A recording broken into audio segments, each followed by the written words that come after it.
Fantastic. What's going on? Huh? Hey, man, I don't know that place. I'm right here.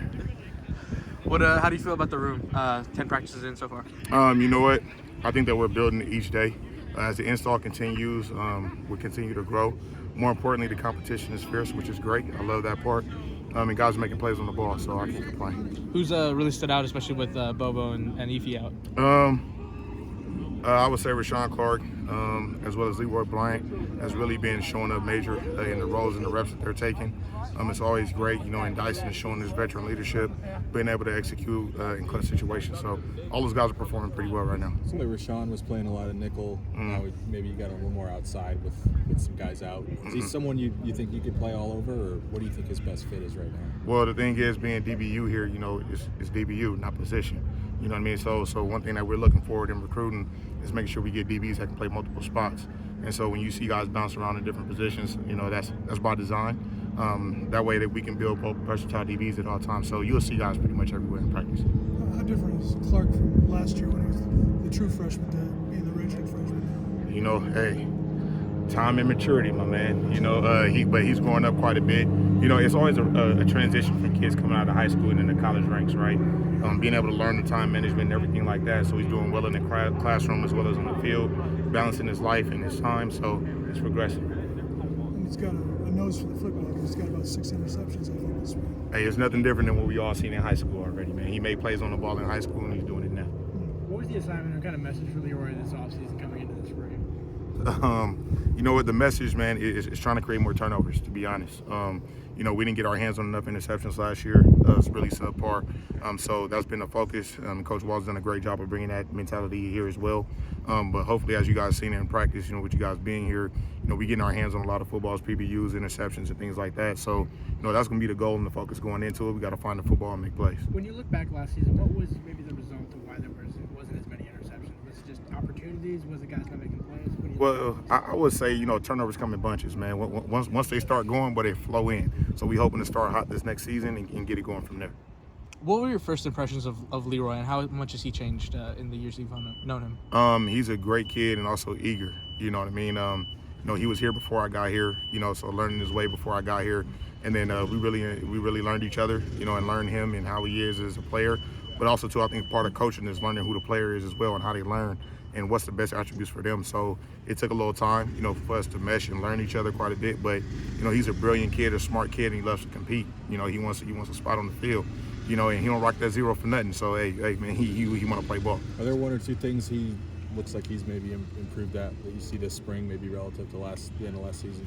He's always had a good acceleration and being able to accelerate out his breaks. One thing that he's doing this spring is finding the football a lot more. And so one thing that we're looking for is the guys to make plays on the ball, and he took that challenge and he's showing up quite a bit.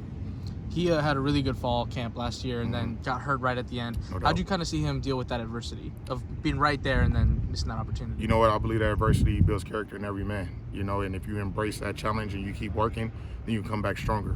So mentally he's stronger. You can give up a play and respond right away because you grew through that struggle, earlier. So I think that he's more locked in. He's also more focused on his rehab and prehab and things like that. Like he's out here early stretching and doing those type of things to make sure those things don't pop up. Of course, you can't control everything, but you can do all you can to try to prevent what can happen.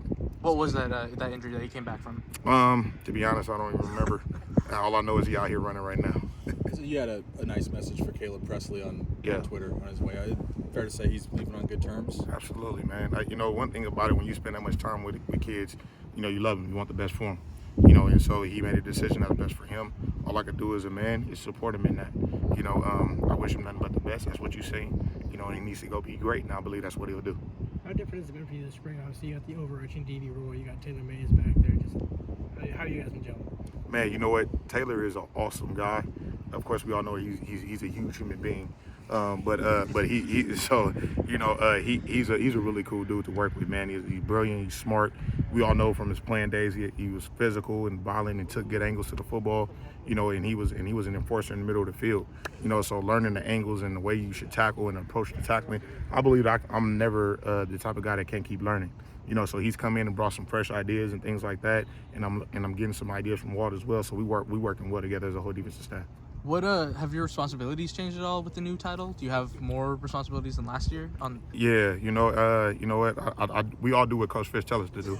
You know what I mean? But yeah, got some overarching roles. But more importantly, man, it's just making sure, even though in those roles, we all gel well as a staff. You know, and of course, taking more responsibility in the pass game and things like that. But ultimately, we got to make sure what Coach Ball wants is done in an effective way, and make sure we produce on defense. You had an interesting character in the room last year with Armando. Now he's at UNC. Talk about Marta Irby. He sounds like he's got an interesting backstory as well. What does he bring to the room? You know what? If you could ever block out 2 hours of your time and let him take you through his journey, it's amazing. He's a phenomenal man. Great energy, great fire, great passion for the game. And he played the game the right way as well, if you ever see him, man. The passion you see right now, imagine that when he was actually playing. But he's a phenomenal man with just a great human. You know what I mean? And so Mondo's doing great things with his career right now. But, you know, Irby's bringing in a great fire, great spunk, and he's a guy that just got removed from the game. You know, so he's going through that transition of what's next. So being able to help these guys appreciate the moment has been a great addition. You had 3 former Husky cornerbacks just draw huge second salaries in the last 2 months. Do you guys talk about that at all? That's a carrot for your guys to reach for? Because all of a sudden Molden and who else? Got Minnesota, Byron. Yeah. And Kyler Gordon, Yeah, you know, he Kyler. just got re-up, set the marker for the nickel. You know, you got Trey McDuffie that's getting re-up next year, all-pro type guy. It just lets you know that we're not talking, no, it's not a mantra or a slogan about DBU, it is DBU. That's the best way I could describe it. When those guys are the highest paid at their positions, it just backs up what we're talking about. This is DBU, and that's what we're going to stand on it. What were your impressions coaching corners in particular against Big Ten offenses, maybe relative to having gone against Pac-12 offenses before that? You know what? You got to show up in the run game quite a bit. It's amazing how every running back is huge. But it's good challenges. It's new stadiums, new arenas. The travel is different. But more importantly, man, you know, they great coaches in the Big Ten. Not to cite the Pac, but the Pac had great coaches as well. But, you know, you're going against some top-tier teams, you know, national championship teams. So, you know, it forces you to be a complete DB, I believe, in this conference. As you can see, you know, the top DBs that perform, they not only cover, they could also tackle. You know, and so that's the challenge that we're taking as well up here. What's it like having Bobo back? Hey, man, I love that guy. You know what I mean? It's amazing when you spend time together with these kids and then, you know, you separate and then you get back together. It's like we never missed a beat. So, you know, he's doing well. You know, he's smiling, I'm smiling. You know, I yell at him a lot. It never stops, you know, but we just taking off where we left off, and we're going to keep going from there. He said he was close to coming here last year. He told you that? He did, yeah. You just crushed my heart again. How badly did you want him a year ago? You know what? When you care about a kid and you coach a kid, you spend a lot of time with the kid, you always want him. But you also got to put things aside and also understand that the kid's got to do his best for him. And he made a grown man decision to stay. And all I'm worried about now is that he's here now. And so I got to make sure that I coach the best I can this year because he put a lot of pressure on me right now. All right.